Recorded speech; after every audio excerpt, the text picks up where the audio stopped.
New Year's Eve and the addict. One of the things that I talk about a lot is what I call spiritual climates. And I like that terminology because different ones have different feelings about different kinds of weather. I remember when I was in Seattle, I was there for a course, and during that time to me, it was just dull and it was dreary. But I know other people who've lived out there that's like, oh, that's wonderful. It's cool. It's not too hot. And so it rains. You just enjoy the rain. You enjoy the misty weather. Different climates have different impact on different people according to what you've been, according to the definition that you give it. Well, think about New Year's Eve.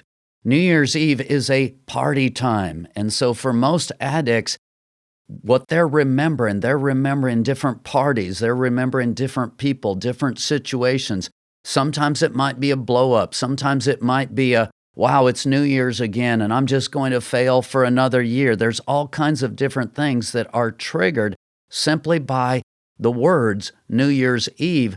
I don't even have to have a bad New Year's Eve. All of that stuff is already triggered just because the time is there. It's in the backdrop. It's operating.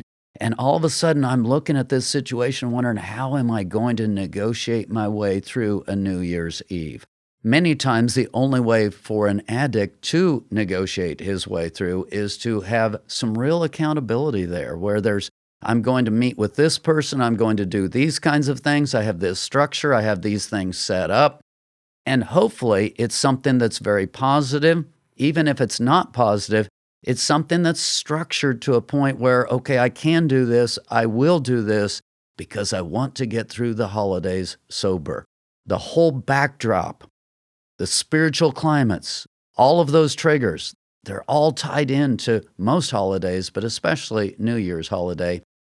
Don't face it alone. Don't face it going into isolation, because the chances of you coming out of that, if you have an addictive background, aren't good. Take the steps that you need to take. Let this be a good holiday. Let it be the start of a year that is something very good that you can be happy with.